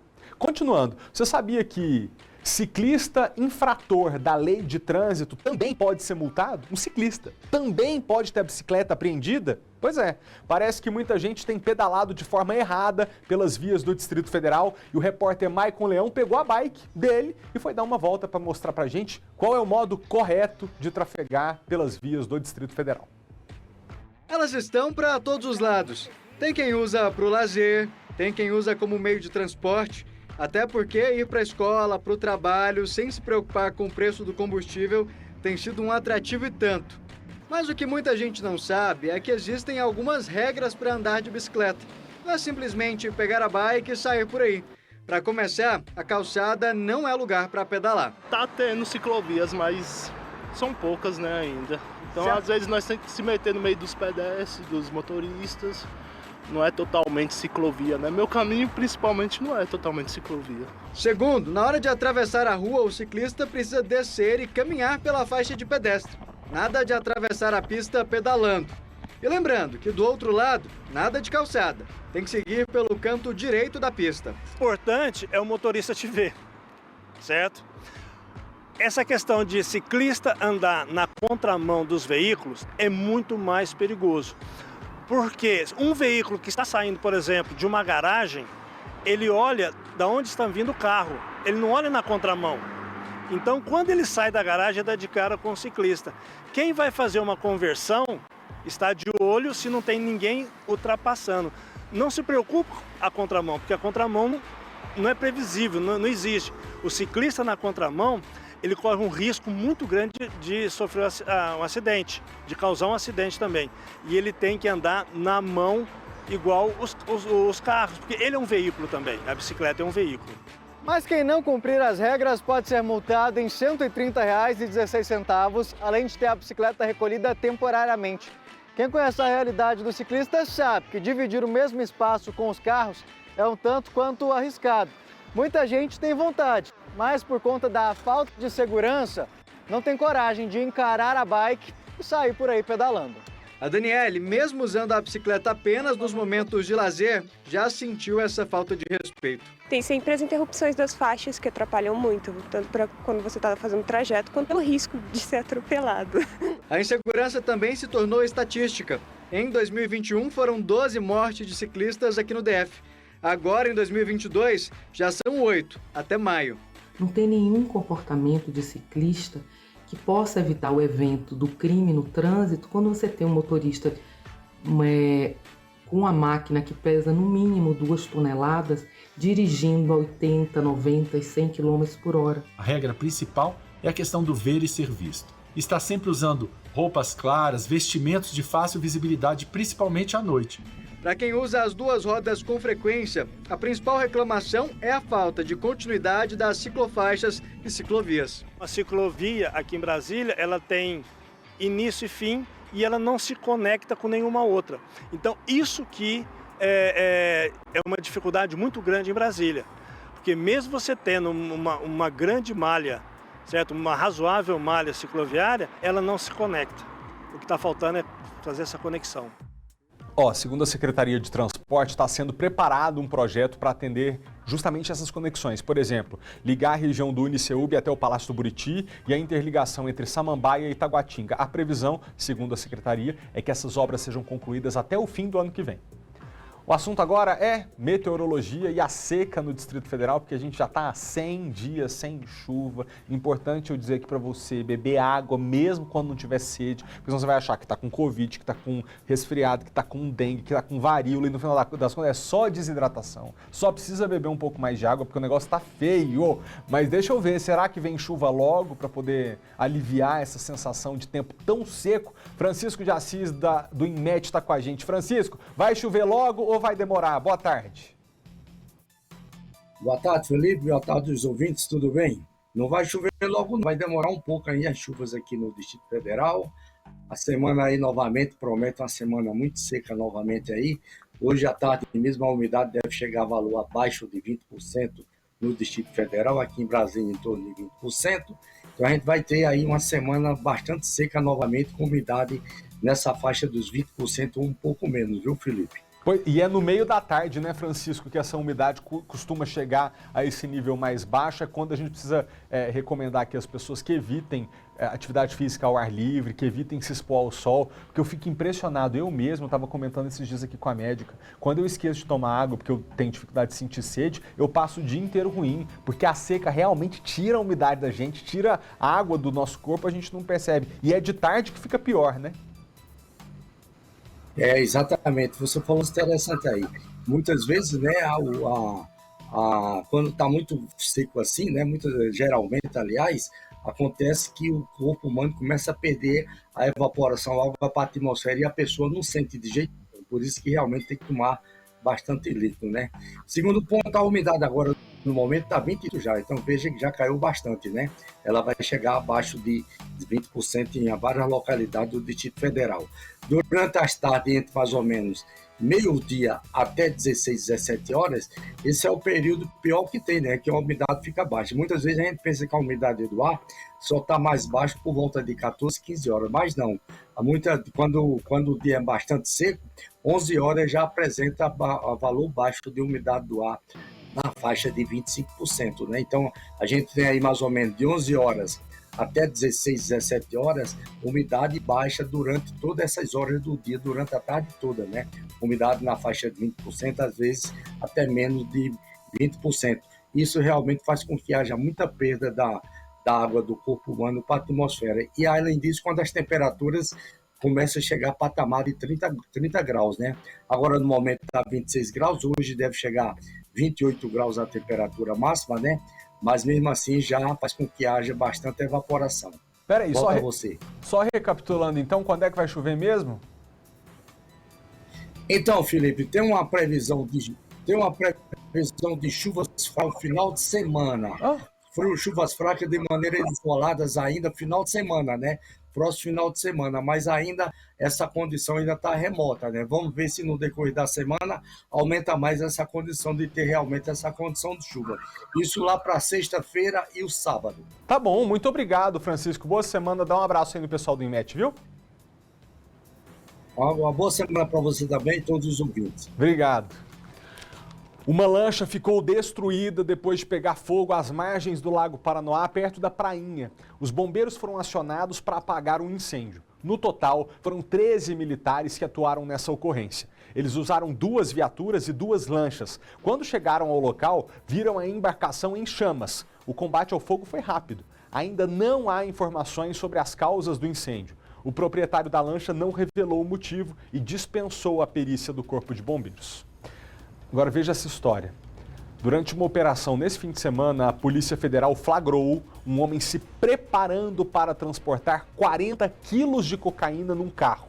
Ao ver os policiais, esse homem fugiu rápido com o carro. E então houve perseguição em alta velocidade e o bandido atingiu em cheio o portão de uma casa em Samambaia. Pode rodar. O Paulo passou o domingo do Dia dos Pais acompanhando o trabalho dos serralheiros que estavam arrumando o portão da casa dele. O estrago aconteceu depois que um bandido em fuga perdeu o controle e atingiu a residência. O morador de Samambaia estava dormindo quando ouviu a batida sábado pela manhã. Acordamos com o barulho do choque do carro com o portão. Eu até fiquei mais tranquilo, mas minha esposa e meu filho, que tem problema de TDAH, ele ficou bastante agitado, né? Chorando, com medo, né? Porque deparou-se, né, com a cena do policial armado, então ele ficou assustado, né? Paulo teve um prejuízo de R$3.000. Segundo testemunhas, logo depois de ter batido o carro no portão, o criminoso foi preso pela Polícia Federal, que estava perseguindo o motorista. Antes de ser algemado, o bandido conseguiu fugir a pé. Quando o bandido percebeu que o outro estava seguindo ele, né, acelerou e começou a fuga. E o policial já botou o hotlight e mandou parar e já começou a atirar no carro, né? E foi isso na hora que ele virou aqui rapidamente e não conseguiu fazer a manobra da curva. Quando eu saí aqui para fora, como o portão estava impossibilidade de eu sair, o bandido, segundo o relato dos vizinhos, ele saiu correndo e o policial saiu atirando nele, né? Mas não conseguiu pegar. No porta-malas, a PF encontrou 40 quilos de cocaína. Os agentes já estavam monitorando os traficantes que vieram de Mato Grosso para distribuir a droga em Brasília. Paulo diz que os policiais contaram que abordaram 4 pessoas no momento que a cocaína chegou em Samambaia. Poço Ipiranga, eles descarregaram a droga. E lá eles conseguiram prender 3 bandidos, né? Do qual os donos da droga, se eu não me engano. E esse outro conseguiu fugir com o carro, né? Com o porta-mala cheio de drogas. Um estudante foi esfaqueado nas costas por um adolescente durante uma briga em frente a uma escola da cidade ocidental. De acordo com professores, a confusão começou porque uma ex-aluna da escola pediu para o namorado dela tirar a satisfação com um adolescente que estuda no colégio.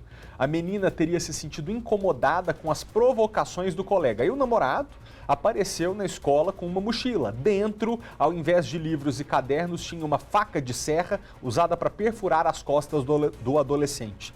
Os policiais militares foram até o local e acabaram com a briga. O adolescente, esfaqueado, foi levado ao hospital e teve 4 pontos no ferimento. Já o agressor vai responder por ato infracional análogo ao crime de lesão corporal leve.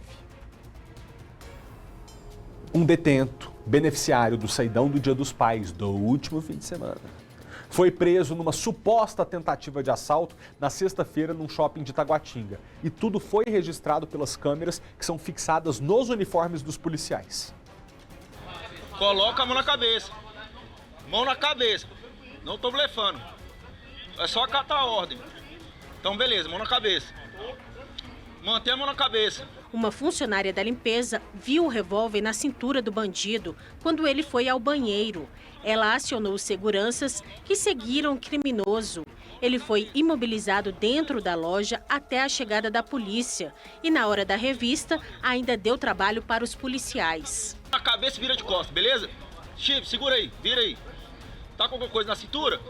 Tá ok. Deita, deita, deita, deita, deita, deita. Deita, Chile, grampeia. O criminoso foi levado para a 21ª Delegacia de Polícia. Depois da abordagem, ele confessou que estava com um revólver porque tinha sido jurado de morte. O homem tem passagens por homicídio, tentativa de homicídio, porte ilegal de arma de fogo e outros crimes. Agora, o detento vai perder os benefícios da saída temporária.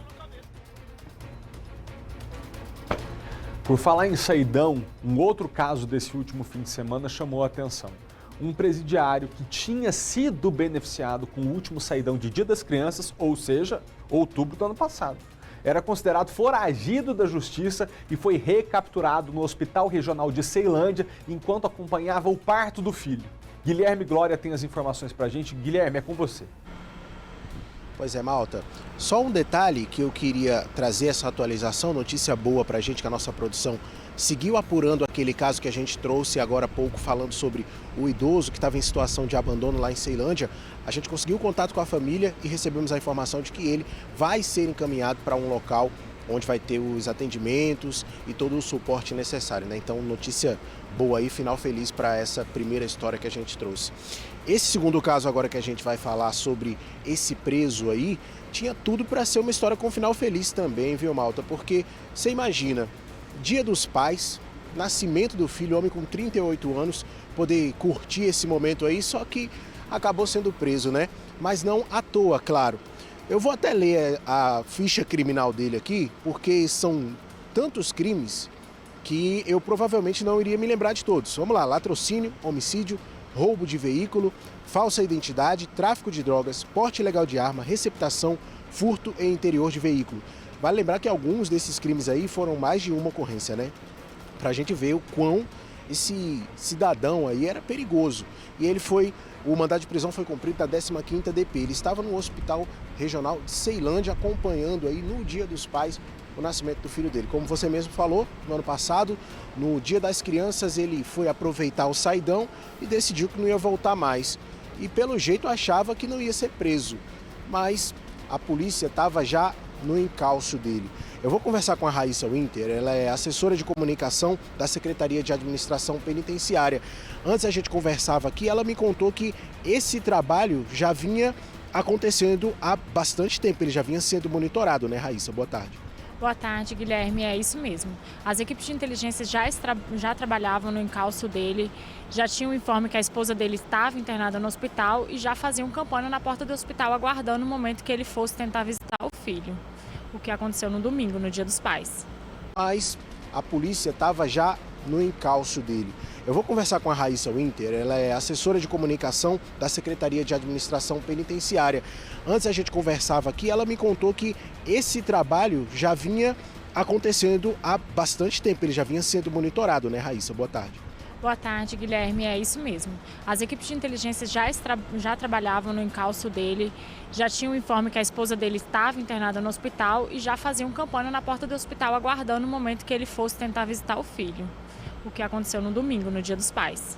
Agora, como é feito esse trabalho? Porque a gente fica imaginando que é muito difícil, né? Porque imagino que o trabalho de monitorar tantos foragidos, ele vai demandar muito da equipe, mas mesmo assim consegue chegar a informação de onde está esse suspeito, em que momento ele vai estar, até para que essa prisão ela ocorra num local onde não haja muita possibilidade de ter uma reação dele, né? Isso, exatamente. As equipes de inteligência, elas tentam focar para que a prisão ocorra de maneira segura para os policiais, para a população e inclusive para o foragido, né? Então, assim, foi feito um trabalho de inteligência antes. As técnicas de inteligência, elas são restritas, sigilosas, porque pode atrapalhar outras investigações que estão em curso, mas os policiais tentaram fazer de uma maneira até discreta por conta do local, né? Então, assim, ele foi preso do lado de fora da maternidade, não foi dentro, de maneira que preservar as gestantes, os médicos e todos os outros funcionários que estavam laborando lá. Ele estava com um documento falso para entrar, então, assim, tentando esconder dos seguranças ali que se tratava de um foragido. Ele não ofereceu resistência, então foi uma prisão relativamente tranquila. E a gente diz assim que foi um fechamento perfeito, né? A gente não teve problema nenhum durante essa prisão. Além de conseguir prender esse suspeito, também não levou nenhum clima de tensão para dentro de uma maternidade, né? Agora a gente conversava também sobre essas recapturas, porque não é um caso isolado de um preso que decide não voltar no saidão. Quantas recapturas já aconteceram? Qual é o perfil dos foragidos aqui do Distrito Federal? Hoje, no Distrito Federal, a gente não tem a chamada fuga com quebra de barreira, né? Que é a fuga propriamente dita. É o cara que quebra um cadeado, é o cara que está sob escolta e consegue fugir. Hoje, no sistema prisional do DF, todas as fugas que nós tivemos com rompimento de obstáculos, eles já foram recapturados. Então, hoje, o perfil dos nossos foragidos são os foragidos que não cumprem as imposições do judiciário e não retornam dos benefícios, seja o trabalho externo, seja o saidão. Hoje é o nosso perfil. A nossa taxa é uma taxa baixa comparado com outros estados, né, como São Paulo, por exemplo. Aqui no DF, a cada saidão, a gente tem uma taxa aproximada de 1%, que não retorna. É um número baixo, justamente porque a gente tem a fiscalização, que é muito intensa durante o saidão. As nossas equipes comparecem às casas dos custodiados, fiscalizam se eles estão realmente cumprindo o que foi determinado pela Vara de Execuções Penais. E esse ano, até a presente data, 188 recapturas foram feitas. É um número bem expressivo. Entendeu? Então, assim, a gente está trabalhando incansavelmente. Tiveram recapturas até um tanto inusitadas, né? A gente recentemente prendeu uma foragida do sistema prisional tentando trabalhar no Ministério, essa agora do hospital. Então, assim, as nossas equipes estão trabalhando ininterruptamente para que os custodiados que pretendem empreender fuga já saberem que aqui no DF a vida fica bem complicada, porque a gente está trabalhando sempre para inibir isso. Que bom, Raíssa, obrigado, parabéns pelo trabalho, viu? A gente fica feliz porque, como a gente viu aqui, observando a ficha criminal desse criminoso, né? A gente pode assim dizer, a gente viu que é muito importante que a sociedade esteja livre do convívio de pessoas como essas, né? Em ambientes em que eu, você e quem está em casa poderíamos estar e ser vítima de algum crime. Voltamos para o estúdio com você, Felipe. Deixa eu agradecer a Raíssa Winter, porta-voz hoje da Secretaria de Administração Penitenciária, pela excelente informação que ela prestou, porque é uma estatística que a gente traz aqui e quando a gente trabalha com o fato, com o número, com a realidade concreta, a gente ajuda a sociedade, a nossa comunidade a entender onde está o problema. O que ela mencionou? De cada 100 detentos que são beneficiados com o saidão no Distrito Federal, 1 não volta. Ou seja, é uma minoria que não volta. O que precisa acontecer com este 1? Atrás dele até ele ser encontrado de novo. E depois nunca mais ter o benefício do saidão, nunca mais é exagero, mas por muito tempo não ter mais esse benefício. Porque a gente tem que, é óbvio que a gente está vivendo num país que precisa melhorar várias coisas no quesito segurança, mas a gente precisa entender números, dados, para entender de onde que está vindo o problema. Senão a gente mistura tudo na mesma sacola e acha que a maioria do saidão não volta, e tem que matar todos os bandidos mesmo, e Maria da Penha é isso e aquilo, igual o homem que veio aqui semana passada falou bobeira. Então, é importante a gente se ater aos números. Então, se um não volta, é importante. Bom saber que a Secretaria vai na casa de todo mundo que é beneficiário, vai entender se eles estão cumprindo, espera eles de volta, esse um que não volta tem que procurar para achar. Agora, importante a gente trazer esses números sempre para a gente olhar a realidade com menos emoção e mais razão. Agradeço a ela, tá, Guilherme? Foi excelente a participação da Raíssa aqui com a gente ao vivo. Ainda no assunto parto, né? Porque esse aí foi acompanhar o parto do filho. Escutem essa, o Senado aprovou um projeto de lei que dispensa a autorização dos companheiros para procedimentos de laqueadura, que é um tipo de esterilização voluntária, né, que a mulher pede. A proposta também reduz de 25 para 21 anos a idade mínima para esse procedimento. Fernanda tinha uma certeza, não queria engravidar. Aos 26 anos, durante o curso de enfermagem, ela descobriu que pela lei já poderia fazer a laqueadura, mas ouviu não de 2 médicos. O principal motivo que me deram não foi nem o fato de eu não ter filho, e sim o fato de eu não ser casada. E aí me disseram, nas 2 situações, mas e se tu casar e o teu marido quiser ter filho? Eu já tinha idade perante a lei, eu tinha de 26 para 27 anos, mas foram os argumentos que eu escutei. Esta advogada especialista em direito da mulher explica que a dificuldade é recorrente. O avanço dos direitos das mulheres é tido quase como um não direito ou um direito menor, que há a legislação, mas não se cumpre. Nesta semana, o Senado aprovou um projeto de lei que amplia o acesso à laqueadura e elimina a necessidade do aval do companheiro para a realização do procedimento. A proposta também reduz de 25 para 21 a idade mínima para a esterilização voluntária. A laqueadura é um procedimento de esterilização feito por mulheres que não desejam engravidar. Nela, as tubas uterinas, também chamadas de trompas, são cortadas e suas extremidades amarradas. Isso impede a descida dos óvulos e a subida dos espermatozoides. O projeto de lei estabelece ainda que a mulher precisa comunicar com 60 dias de antecedência o desejo de fazer o procedimento. As regras também valem para homens que pretendem fazer vasectomia. O texto depende da sanção presidencial. Para esta integrante da Comissão de Direito Médico da OAB de São Paulo, a mudança traz mais clareza à legislação. Não deixe o seu direito ser violado. Se está na lei, ele precisa ser cumprido. Não deixe ser calada, às vezes por um médico, por algum enfermeiro, alguém dentro de um hospital que tenta mudar essa visão. As novas regras podem evitar que outras mulheres passem pela mesma situação que a Fernanda. Eu me senti violada, me senti desrespeitada e, na verdade, praticamente anulada em relação ao que eu gostaria e ao meu desejo. Simplesmente as pessoas acharam, esses profissionais, né, acharam que podiam decidir por mim e, pior ainda, acharam que um futuro marido poderia decidir por mim.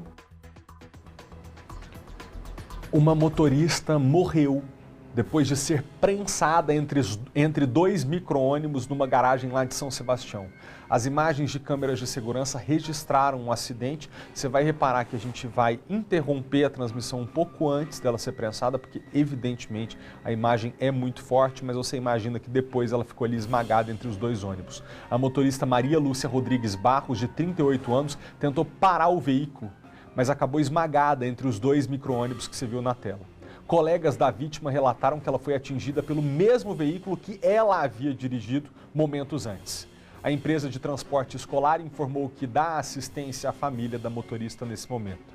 A gente vai falar com o repórter Maicon Leão ao vivo sobre esse caso. O Maicon, um funcionário disse que ela teria esquecido de puxar o freio de mão e aí por isso o ônibus se movimentou sozinho. Como é que ficaram as investigações desse caso? Exatamente, uma fatalidade, né? O caso está sendo investigado pela 30ª DP lá de São Sebastião e a empresa responsável pelo veículo diz que está prestando toda a assistência à família. Mas é exatamente isso que teria acontecido, segundo a própria Secretaria de Educação. A mulher teria chegado, trabalhado durante o dia com esse veículo, estacionado o ônibus, mas ela teria esquecido de puxar o freio de mão. E aí ela sai do veículo e momentos depois ela percebe que ele começa a descer.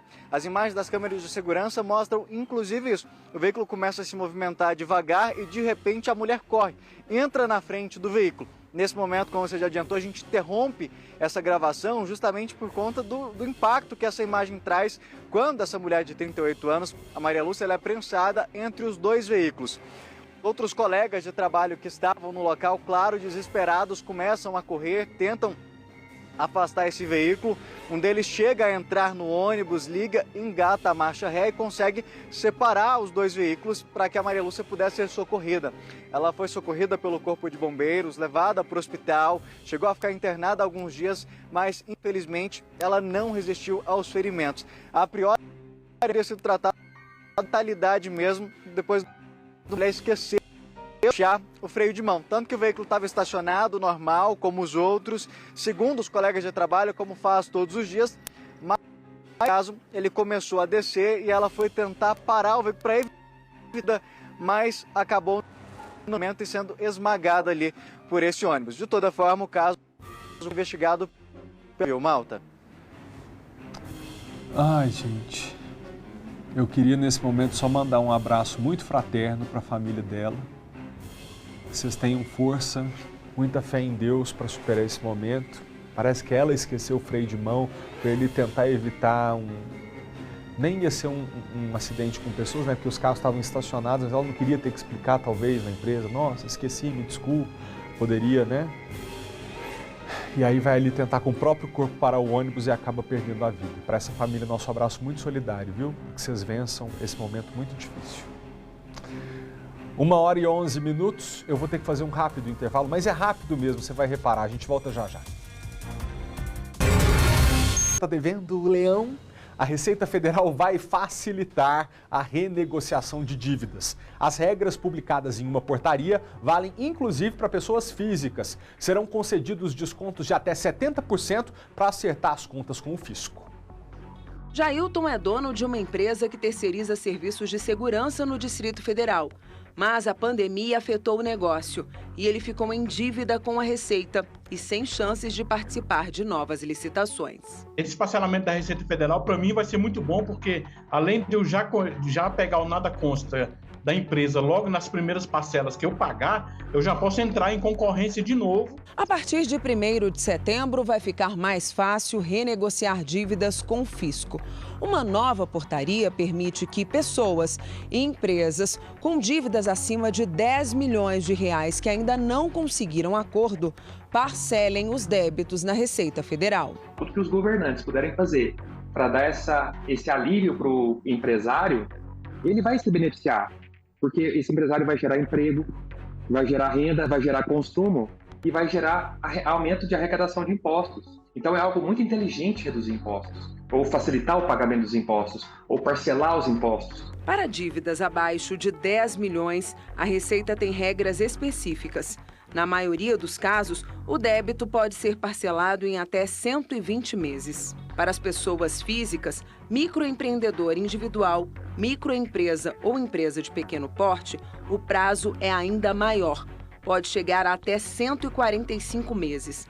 Os descontos, até 70% do montante devido após a incidência de imposto. Também fazem parte do público-alvo falidos em recuperação judicial ou extrajudicial, em liquidação judicial ou extrajudicial, em intervenção extrajudicial, autarquias, fundações, empresas públicas federais e estados, Distrito Federal e municípios. Essa medida é muito importante porque, durante a pandemia, as escolas, não só as universidades, mas todas as escolas, nós fomos os primeiros a fechar e os últimos a abrir.